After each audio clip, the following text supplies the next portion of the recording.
year. Real events seem like the rehearsals for Saturday Night Live. Only an outbreak of insanity would seem to account for the unprecedented fact that this year a political outsider managed to win a major party nomination. To the people who are used to influencing our choice of leaders, to the wealthy people who give money and the commentators who give reasons why, it all seems like a bad dream. Donors don't want to find out how and why we got here. They just want to move on. Come November 9th, they hope everyone else will go back to business as usual. But it is just this heedlessness, this temptation to ignore difficult realities indulged in by our most influential citizens that got us where we are today. A lot of successful people are too proud to admit it, since it seems to put their success in question. But the truth is, no matter how crazy this election seems, it is less crazy than the condition of our country. Just look at the generation that supplies most of our leaders. The baby boomers are entering retirement in a state of actuarial bankruptcy. 64% of those over the age of 55 have less than a year's worth of savings to their name. That is a problem, especially when this is the only country where you have to pay up to 10 times as much for simple medicines as you would pay anywhere else. America's overpriced healthcare system might help subsidize the rest of the world, but that doesn't help the Americans who can't afford it, and they've started to notice. Our youngest citizens may not have huge medical bills, but their college tuition keeps on increasing faster than the rate of inflation, adding more every year to our $1.3 trillion mountain of student debt. America has become the only country where students take on loans they can never escape, not even by declaring bankruptcy. Stuck in this broken system, millennials are the first generation who expect their own lives to be worse than the lives of their parents. While American families' expenses have been increasing relentlessly, their incomes have been stagnant. In real dollars, the median household makes less money today than it made 17 years ago. Nearly half of Americans wouldn't be able to come up with $400 if they needed it for an emergency. Yet while households struggle to keep up with the challenges of everyday life, the government is wasting trillions of dollars of taxpayer money on faraway wars. Right now, we're fighting 5 of them: in Iraq, Syria, Libya, Yemen, and Somalia. Now, not everyone is hurting. In the wealthy suburbs that ring Washington, D.C., people are doing just fine. Where I work in Silicon Valley, people are doing just great. But most Americans don't live by the Beltway or the San Francisco Bay. Most Americans haven't been part of that prosperity. It shouldn't be surprising to see people vote for Bernie Sanders or for Donald Trump, who is the only outsider left in the race. Very few people who vote for president have ever thought of doing something so extreme as running for president. The people who run are often polarizing. This election year, both major candidates are imperfect people, to say the least. Now, I don't agree with everything Donald Trump has said and done, and I don't think the millions of other people voting for him do either. Nobody thinks his comments about women were acceptable. I agree, they were clearly offensive and inappropriate. But I don't think the voters pull the lever in order to endorse a candidate's flaws. It's not a lack of judgment that leads Americans to vote for Trump. We're voting for Trump because we judge the leadership of our country to have failed. This judgment has been hard to accept for some of the country's most fortunate, socially prominent people. It's certainly been hard to accept for Silicon Valley, where many people have learned to keep quiet if they dissent from the coastal bubble. Louder voices have sent a message that they do not intend to tolerate the views of one half of the country. This intolerance has taken on some bizarre forms.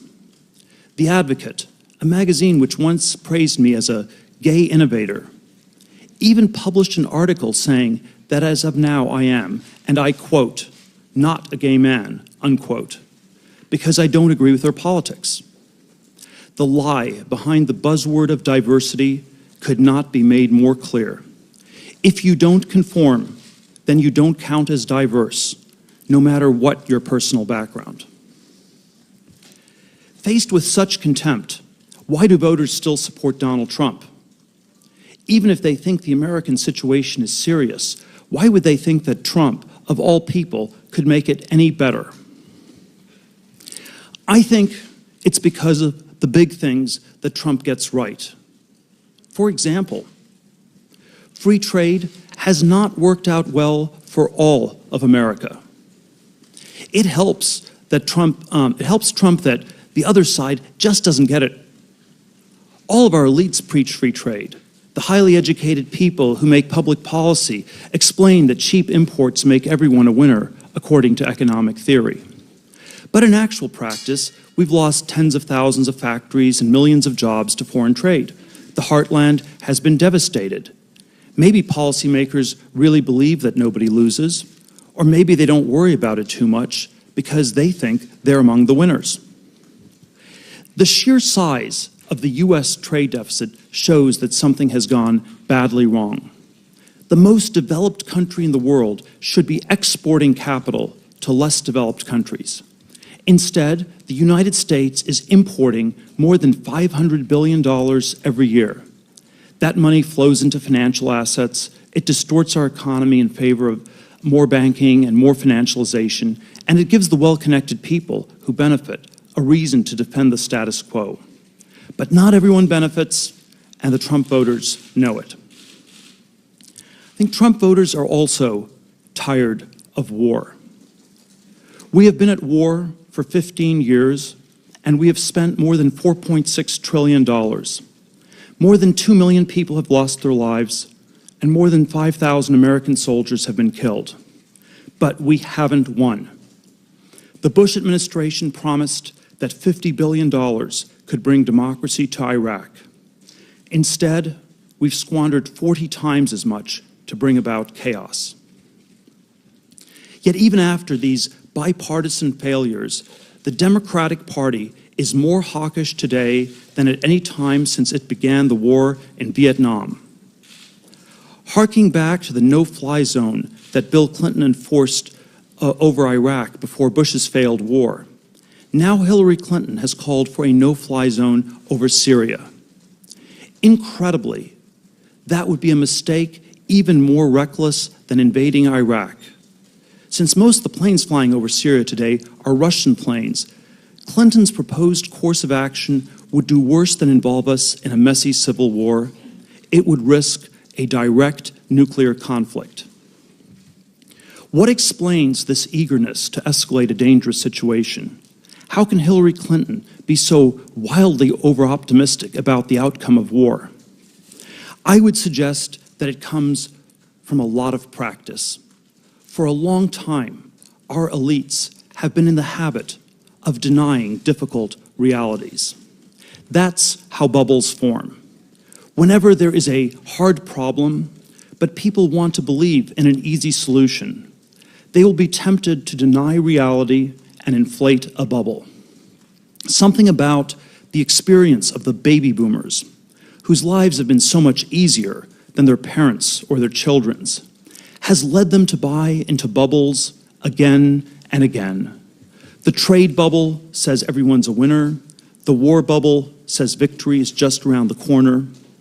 But these over-optimistic stories simply haven't been true, and voters are tired of being lied to. It was both insane and somehow inevitable that DC insiders expected this election to be a rerun between the two political dynasties who led us through the two most gigantic financial bubbles of our time. President George W. Bush presided over the inflation of a housing bubble so big that its collapse is still causing economic stagnation today. But what's strangely forgotten is that last decade's housing bubble was just an attempt to make up for the gains that had been lost in the decade before that. In the 1990s, President Bill Clinton presided over an enormous stock market bubble and a devastating crash in 2000, just as his second term was coming to an end. That's how long the same people have been pursuing the same disastrous policies. Now that someone different is in the running, someone who rejects the false, reassuring stories that tell us everything is fine, his larger-than-life persona attracts a lot of attention. Nobody would suggest that Donald Trump is a humble man.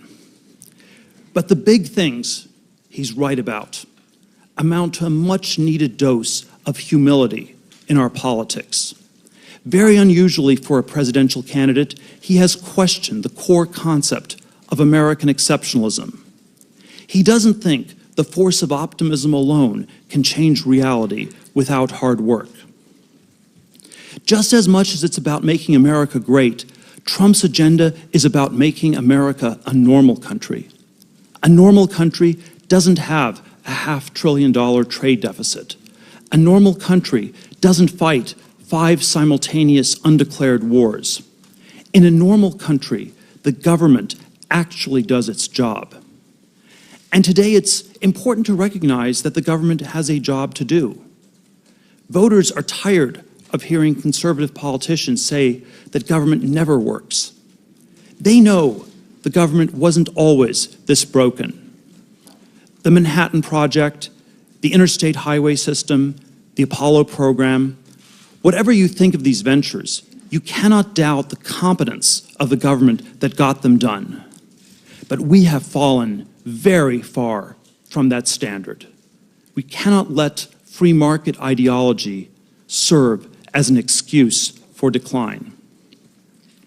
No matter what happens in this election, what Trump represents isn't crazy and it's not going away. He points toward a new Republican Party beyond the dogmas of Reaganism. He points even beyond the remaking of one party to a new American politics that overcomes denial, rejects bubble thinking, and reckons with reality. When the distracting spectacles of this election season are forgotten and the history of our time is written, the only important question